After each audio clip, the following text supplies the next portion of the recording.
जय बद्री विशाल दोस्तों, जय बाबा केदार। और अब आपको पता है बद्रीनाथ धाम के कपाट 4 मई को खुल रहे हैं और बद्रीनाथ में हो गई है भारी बर्फबारी। 28 फरवरी और 4 मार्च को बर्फबारी के बाद देखिए बद्रीनाथ धाम की अद्भुत तस्वीर। इस बार की सबसे बेहतरीन जो तस्वीर है वो अब सामने आई है। बद्रीनाथ में नेटवर्क नहीं था, उससे पहले माणा वाली घटना भी हो गई थी, तो हर तरफ का ध्यान उस तरफ था। अब बद्रीनाथ धाम की जो तस्वीर है देखिए, ज़बरदस्त बर्फ़, लबालब बर्फ़ पिछले कई वर्षों के बाद इस बार देखने को मिली है। और ये है भगवान बद्री विशाल का धाम और मुख्य मंदिर। देखिए नीचे बहती चरणों में अलकनंदा और बद्री विशाल का मंदिर। और अब देखिए यहाँ की रास्ते की पल पल की जानकारी। ये देखिए बद्रीनाथ धाम का जो पैदल चलने वाले लोग हैं यहाँ पे किस तरह से चल रहे हैं। कितनी ज़्यादा बर्फ़ यहाँ पे है, पूरी दुकानें ढक चुकी हैं, रास्ते पूरी तरह से बर्फ़ की आगोश में। इतनी ज़्यादा बर्फ़ यहाँ पे देखो। इस रास्ते से आप लोग अगर आए होंगे तो इस रास्ते से मंदिर जाते हैं, मंदिर के सामने का ये रास्ता है जहाँ पे बाज़ार है, और वो पूरी तरह से इतनी ज़्यादा बर्फ़ की आगोश में है। ये देखिए ये दुकानें बंद हुई हैं यहाँ पे, और इस समय शीतकाल चल रहा है, कपाट बंद हैं। लेकिन बद्रीनाथ धाम में कुछ लोग मौजूद रहते हैं जो यहाँ सुरक्षा में तैनात होते हैं, आईटीबीपी के जवान होते हैं। और ये देखिए जब यहाँ मौसम खुला, एकदम चटक धूप लगी, इतना ज़बरदस्त यहाँ का दिव्य नज़ारा। 5 से 8 फीट बर्फ़ हर तरफ देखने को मिल रही है। और ये देखिए ये है वो रास्ता, यहाँ से सामने पुल में जाने का जो रास्ता है, जब हम वापसी आते हैं मंदिर से, वो पुल है। और ये देखिए बद्री विशाल का धाम मंदिर, यहाँ देखिए ज़बरदस्त बर्फ़। अब ये दूसरी तरफ से मैं आपको तस्वीर दिखा रहा हूँ। ऐसे में आधा किलोमीटर चलने में भी आपको आधा से 1 घंटा लग सकता है, इतनी ज़्यादा इस समय बर्फ़बारी हुई है। और अभी देखिए हमारी इन तस्वीरों में यहाँ पे शल्टर लगा है, लेकिन शल्टर के नीचे भी ज़बरदस्त बर्फ़ खिसक खिसक के हर तरफ से यहाँ बर्फ़ आ चुकी है। इतनी ज़्यादा बर्फ़ आ चुकी है कि हर तरफ सिर्फ इस समय बर्फ़ दिखाई दे रहा। भगवान बद्री विशाल का जो धाम है ना, उसकी खूबसूरती एकदम अपने आप में बेहद खूबसूरत। मानो भगवान ने, कुदरत ने बहुत मेहनत करके इस समय बद्रीनाथ धाम को सजाया हो। हालांकि इससे नुकसान भी हुआ है, अभी नुकसान की तस्वीरें तो नहीं आई है, लेकिन कहीं ना कहीं नुकसान हुआ है। और ख़ासकर वो लोग जो आईटीबीपी के जवान यहाँ पे तैनात रहते हैं सुरक्षा में, इतनी बर्फ़बारी के बीच भी। हालांकि जब धूप आती है तब थोड़ी सी राहत तो मिलती है, लेकिन जैसे ही धूप ढलती है उसके बाद यहाँ इतना बुरा हाल होता है ठंड से। तस्वीर भले ही आपको बहुत खूबसूरत लग रही है, लेकिन जिन्होंने हमारे तक ये तस्वीर पहुंचाई है उनकी बहुत यहाँ पे स्थिति जो होती है वो बहुत दयनीय होती है। बहुत मतलब इतना कठिन यहाँ पे रहना होता है इस समय, इस बर्फ़ के बीच। कुछ साधु संत भी यहाँ पे रहते हैं।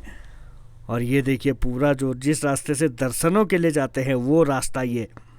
और धीरे धीरे आगे बढ़ते हुए हम आपको एक एक तस्वीर दिखा रहे हैं कहाँ कितनी बर्फ़ है। देखिए 10 से कहीं कहीं पे 20-25 फीट की बर्फ़ है, कहीं पे 7 से 8 फीट तो हर तरफ है। और जो मंदिर है वहाँ पे थोड़ा बर्फ़ जल्दी पिघलती है, क्योंकि वो ऐसी जगहों पे बनाया है। पुराने निर्माण होते थे या मंदिर जो भी बनते थे, तो उनको बहुत तरीके से, बहुत सोच समझ के, एकदम पुराने लोग बहुत उस तरीके से बनाते थे। तो वहाँ पे कभी भी ऐसी चीज़ें ज़्यादा नहीं टिक सकती हैं। बर्फ़ आ गई या फिर कहीं से कोई पानी आना हो तो वो भी नहीं आएगा, लेकिन जो अगल बगल होता है वहाँ पे उसका पूरा असर देखने को मिलता है। और ये देखिए रास्ता पूरी तरह से जो है वो बर्फ़ से लकदक हो चुका है। उधर मंदिर तक देखिए जो छतें हैं ये मकान की, इतनी मोटी मोटी परत यहाँ पे जमी है। जो टीन की छतें हैं वहाँ पे थोड़ी सी गर्मी हुई तो वो फिसल गई, लेकिन जो बाकी छतें हैं ये देखिए कितनी ज़्यादा बर्फ़ है यहाँ पे। पता ही नहीं चल रहा मकान कहाँ है, बर्फ़ कहाँ है। बर्फ़ आई है एकदम समतल, बिल्कुल ऐसा दिखाई दे रहा है। इतना खूबसूरत ये नज़ारा है। और इस समय बद्रीनाथ धाम का, भगवान विष्णु का जो धाम है, उसकी खूबसूरती इस बर्फ़ में ही देखने को मिलती है। जब हम यात्रा काल में आते हैं तो यहाँ पे भीड़ होती है, जितने ज़्यादा यात्री दिखते हैं उतना खूबसूरत दिखाई देता है। लेकिन जब शीतकाल होता है, जब देवता लोग यहाँ बद्री विशाल की पूजा करते हैं, नारद जी यहाँ पुजारी होते हैं, उस समय का ये दृश्य होता है। इतना अद्भुत ये दृश्य है। ये देव दर्शन इस समय बद्रीनाथ मंदिर के अंदर चलते हैं। देवताओं को यहाँ पे अनुमति होती है, इस समय मनुष्यों को अनुमति नहीं होती है। हालांकि सुरक्षाकर्मी रहते हैं, लेकिन वो उनका अपना काम है, उनकी अपनी मजबूरी है। लेकिन इनके अलावा कोई भी यहाँ पे जाएगा इस समय तो वो ठीक नहीं माना जाता है। और अब 4 मई को यहाँ के कपाट खुलने हैं। ऐसे में अब धीरे धीरे तैयारियां भी मार्च से शुरू होनी थी, लेकिन बर्फ़बारी बहुत ज़्यादा हो गई। अब थोड़ा बर्फ़ पिघलने का इंतज़ार करना पड़ेगा। और जहाँ तक नज़र घुमाओ, ये देखिए हम ब्रह्म कपाल वाले रूट से इस समय आ रहे हैं।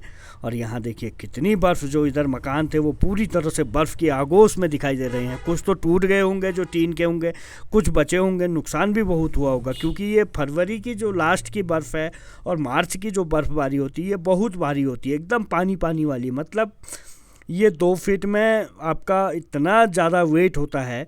जो आपकी दिसंबर जनवरी की जो बर्फ़ होती है वो 10 फीट का वेट, और इसमें सिर्फ 2 फीट का वेट बराबर होता है। और जहाँ तक आप मतलब जहाँ कुछ पानी नहीं जा सकता वहाँ भी इस समय बर्फ़ दिखाई दे रही है। इतना ज़्यादा यहाँ पे बर्फ़बारी हुई है। और नज़ारे जो हैं वो बद्री विशाल के धाम के, जो अपने आप में बेहद अद्भुत हैं, क्योंकि बद्रीनाथ धाम में इस समय बर्फ़बारी हुई है। ऐसी बर्फ़बारी लंबे समय के बाद देखने को मिली है। पहले तो ऐसी तस्वीरें हमेशा आती थी, लेकिन अब धीरे धीरे बद्रीनाथ धाम में इतनी बर्फ़ देखने को नहीं मिलती है, क्योंकि मौसम ना एकदम, जैसे आज ठंड होगी, बर्फ़बारी होगी, कल फिर गर्मी इतनी ज़्यादा हो जाती है कि बर्फ़ अचानक से पिघल जाती है। बहुत जल्दी तेज़ी से गर्मी होती है, धूप होती है। ये बर्फ़ भी कब तक रहेगी ये तो कह नहीं सकता हूँ मैं, लेकिन जो तस्वीर आपको दिखा रहा हूँ ये क्योंकि दिव्य दर्शन है। आने वाले समय में बद्रीनाथ पूरा बदल जाएगा, तो ये उस हिसाब से भी मैं आपको दिखाने की कोशिश कर रहा हूँ कि ये आपकी यादों में रहेगा, आप कभी भी इसे देख सकते हैं। ये देखिए आदि केदार यहाँ पे है बद्रीनाथ मंदिर के नीचे, तप्तकुंड यहाँ है, वो पुल है आने वाला। सब कुछ यहाँ इस समय बर्फ़ की आगोश में है, अपने आप में बेहद अद्भुत। और ये मंदिर की दीवार आ चुकी है। ये देखिए यहाँ से पहले अलग गेट था मंदिर में जाने का, वीआईपी गेट यहीं से था, लेकिन अब मास्टर प्लान के तहत बदल गया है। और अब यहाँ से हम लोग इधर निकलेंगे। और ये देखिए कितनी ज़्यादा बर्फ़ है यहाँ पे। ये मंदिर प्रांगण पहुँचने वाले हैं हम लोग। और यहाँ से भगवान बद्री विशाल का देखिए, ये तो प्रांगण है और ये पूरी तरह से बर्फ़ से लकदक है। यहाँ से नीचे तप्तकुंड जाने का रास्ता है, ये वाला रास्ता खोल दिया है, क्योंकि जब बर्फ़बारी होती है तो सबसे ज़्यादा ज़रूरत होती है गर्म पानी की। इस बद्रीनाथ धाम में सबसे बड़ी खासियत है कि कितनी भी बर्फ़ आ जाए, कितनी ठंड आ जाए, जो तप्तकुंड है उसमें उबलता हुआ पानी निकलता रहता है। ये देखिए यहाँ पे आपने हमेशा फ़ोटो खिंचाई होगी, और आज ये आर पार एक जैसा हुआ है। इतनी ज़्यादा बर्फ़ है यहाँ पे, जबकि यहाँ पे पूरा एक आदमी नीचे खड़ा हो सकता है, और ऊपर जाने के लिए आपको सीढ़ी से ही जाना पड़ेगा। लेकिन इस समय बर्फ़ इतनी ज़्यादा है। और चोटियाँ देखिए, हेलीकॉप्टर चल रहे हैं हर तरफ। ये देखिए बर्फ़ की चोटियाँ जो हैं वो लकदक है, मंदिर पूरा लकदक है, पूरा बद्रीनाथ धाम लकदक है। और यहाँ आईटीबीपी के जवान। और ये देखिए, ये आपके सामने ब्रह्म कपाल के से इस तरह की तस्वीरें जो दिखाई दे रही हैं, हर तरफ सिर्फ नदी, अलकनंदा नदी के आसपास सब मकान पूरी तरह से बर्फ़ में। इतनी खूबसूरत तस्वीर ये। और आईटीबीपी के जो जवान हैं हिमवीर, इनको हमारा सल्यूट, क्योंकि ये इस ठंड में भी यहाँ मंदिर की सुरक्षा में तैनात हैं। और अभी हमने देखा था माना में जब एवलांच आया था, तो इन आईटीबीपी के जवान और भारतीय सेना आर्मी के जो लोग थे, उन्होंने किस तरह से सभी लोगों को बचाने का काम किया, और 46 लोगों की जान बचाई गई। इतनी ज़्यादा बर्फ़ में चलना मुश्किल होता है। और ये देखिए भगवान बद्री विशाल का मुख्य द्वार, जय बद्री विशाल। इतनी ज़बरदस्त बर्फ़ की आगोश में, और इस दरवाजे को देखते ही जय बद्री विशाल अपने आप मुंह से निकलने लगता है, क्योंकि ये बद्री विशाल का जो मंदिर है वो अपने आप में है ही इतना बेहतर। इतनी ऊर्जा यहाँ से इस दरवाजे को देखने से मिलती है। इसे देखने के बाद ऐसा लगता है कि जैसे भगवान बद्री विशाल के दर्शन हो चुके हो। अभी शीतकाल है तो द्वार के ही दर्शन सही। और ये देखिए यहाँ के दिव्य नज़ारे, इसे कहते हैं जन्नत, स्वर्ग। जिस किसी ने भी कहा कि स्वर्ग कैसा होगा तो उसकी सिर्फ हम लोग कल्पना कर सकते हैं। खासकर जब ऐसी तस्वीर हम दूर से देखते हैं ना, तो वाकई में लगता है कि यही स्वर्ग है। लेकिन जितनी परेशानी यहाँ रहने वालों को होती है वो वही लोग जान सकते हैं। और अब देखिए ये साकेत से ऊपर जो बस स्टेशन की तरफ जाने वाला रास्ता है, ये पूरी तरह से बर्फ़, इतनी ज़्यादा यहाँ पे बर्फ़ है। यहाँ से आओ जो मकान हैं वो दबे हुए हैं, जो दुकानें हैं वो दबी हुई हैं, सब कुछ यहाँ बर्फ़ की आगोश में। शायद आपने ऐसी तस्वीर देखी हो या नहीं देखी हो, मुझे नहीं पता, लेकिन मैंने भी इतनी ज़्यादा बर्फ़ वाली तस्वीर नहीं देखी है। और इसीलिए मेरा मकसद ये था कि बद्री विशाल के धाम की जो कल्पना है, जो इस तरह की तस्वीरें हैं, अब ऐसी बर्फ़ पता नहीं कब देखने को मिलेगी, या फिर इससे ज़्यादा बर्फ़ देखने को अगले साल ही मिल जाए, कुछ कह नहीं सकते हैं, क्योंकि बर्फ़बारी है, मौसम कब क्या कर दे कुछ कह नहीं सकते हैं। आपदाएं आ रही हैं, मौसम परिवर्तन हो रहा है, बेमौसम बर्फ़बारी देखने को मिल रही है, इसलिए ये नहीं कह सकते कि अगले साल इतनी बर्फ़ आएगी या इससे कम आएगी या ज़्यादा आएगी। हो सकता ना भी आए, कई साल ऐसा भी देखने को मिला जब बर्फ़बारी हुई ही नहीं है। और ये देखिए, दुकानों की जो छतें हैं ना, वो पूरी 5 से 8 फीट बर्फ़ की आगोश में है, इतनी ज़बरदस्त मोटी बर्फ़ की चादर है। और यहाँ ठंडा इस समय लगातार -5, -8, -10 तक पहुँच रहा है, क्योंकि अभी स्नोफॉल हुआ है। जैसे ही धूप ढलती है तब इस बर्फ़ का ठंड का असर तब देखने को मिलता है। और ये रास्ते हैं जो हमें सीधा बस स्टेशन की तरफ ले जाते हैं। मंदिर आपको दिखाया, ब्रह्म कपाल वाला रास्ता आपको दिखाया, पुल से लेकर साकेत तक का रास्ता भी आपको दिखाया किस तरह से बर्फ़ की आगोश में है। और अब साकेत से जो है बस अड्डे की तरफ को ये रास्ता जा रहा है, ये आपको दिखा रहे हैं। इतनी खूबसूरत तस्वीर है, इतनी खूबसूरत तस्वीर है, और हर तरफ सिर्फ बर्फ़ ही बर्फ़, इतनी ज़्यादा बर्फ़, इसमें पूरा आदमी डूब जाए, इतनी ज़्यादा बर्फ़ है। वो तो रास्ता कटा हुआ है, किसी ने पहला पैर जब रखा होगा तो उसी खांचे में सब चलते हैं, तो उससे थोड़ा सा चलने में आसानी हो जाती है, वरना अगर आपको नई बर्फ़ काटना पड़े तो आपको बहुत समय लग सकता है। ये देखिए, यहाँ से एक रास्ता उधर को जाता है जहाँ पे देवलोक है और शेषनेत्र झील की तरफ जाता है। दूसरा रास्ता ये सीधा आगे बस अड्डे की तरफ, पुलिस थाने की तरफ जाता है, वो ये रास्ता है। यहाँ से हम आगे धीरे धीरे, और हर तरफ सिर्फ इस समय बर्फ़ ही बर्फ़ दिखाई दे रही है। इतनी ज़्यादा बर्फ़ है, ज़बरदस्त लबालब, एकदम कहते हैं ना जैसा बाढ़ आती है, बाढ़ में सारे शहरों में आधा से ज़्यादा पानी डूबा रहता है, लेकिन ये बर्फ़ है, इतनी ज़्यादा बर्फ़ है। इसका फ़ायदा एक ही होता है, ये धीरे धीरे पिघलेगी। और ये बर्फ़ इतनी इसलिए भी ज़रूरी होती है क्योंकि आने वाला जो समय है वो गर्मियों का है, और उस समय पर हर तरफ पानी की किल्लत होती है। तो पहाड़ों में भी जब किल्लत दिखने लग जाती तो समझ लो कि बाहर जो है मैदानी इलाकों में वहाँ पे क्या हाल होगा। तो ये बर्फ़बारी इसलिए भी ज़रूरी थी।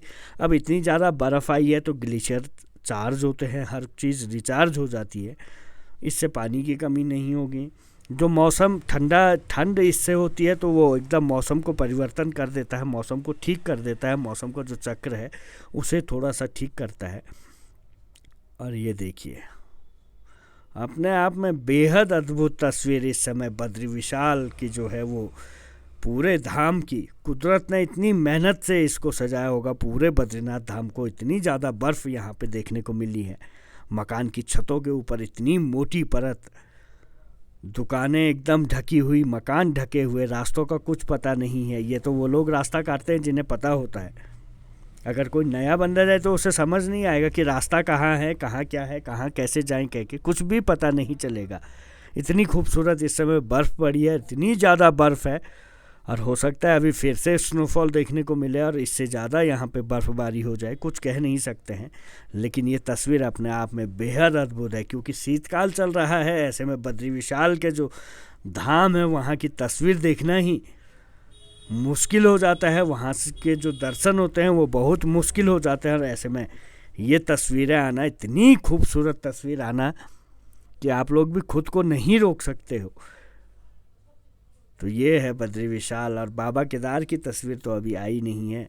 तो 4 मई से दोस्तों भगवान बद्री विशाल के कपाट खुल रहे हैं। अगर आ रहे हो तो इस बार भी रजिस्ट्रेशन होगा, लेकिन कोई पाबंदी नहीं होगी, आपको आधार कार्ड रखना पड़ेगा। ऑफलाइन रजिस्ट्रेशन इस बार ज़्यादा होगा, क्योंकि पिछली बार ऑनलाइन के चक्कर में बहुत ज़्यादा तीर्थयात्री नहीं पहुंच पाए थे। इस बार ऑफलाइन ज़्यादा होगा। ऑफलाइन मतलब आप लोग आधार, अपना पैन कार्ड जो भी होगा वो साथ में लाएंगे, और जहां पे रास्ते में कैंप लगेगा वहीं से आप लोग अपना नाम लिखवाएंगे और फिर आ जाएंगे। यहाँ पे रहने की डिटेल आपको देनी पड़ेगी और यात्रा कर सकते हैं। तो 30 अप्रैल से 4 धाम यात्रा शुरू हो रही है। 4 मई को पूरे 4 धामों के कपाट खुल जाएंगे 4 मई को। जैसे ही बद्री विशाल के कपाट खुलेंगे उसी के साथ चारों धामों की जो कपाट हैं वो खुल जाएंगे। और अगर आप लोग आ रहे हैं तो तैयारी कर लें। इस बार बद्री विशाल का जो आपको नज़ारा है, जो बद्री विशाल के दर्शन हैं, कुछ अलग होंगे, अद्भुत होंगे। और बद्री विशाल से हम कामना करते हैं आप सभी लोग सुरक्षित रहें। बाबा बद्री विशाल, बाबा केदार की कृपा आप सभी लोगों पे बनी रहे। चैनल को सब्सक्राइब नहीं किया तो ज़रूर करें। जय बद्री विशाल, जय बाबा केदार दोस्तों, नमस्कार।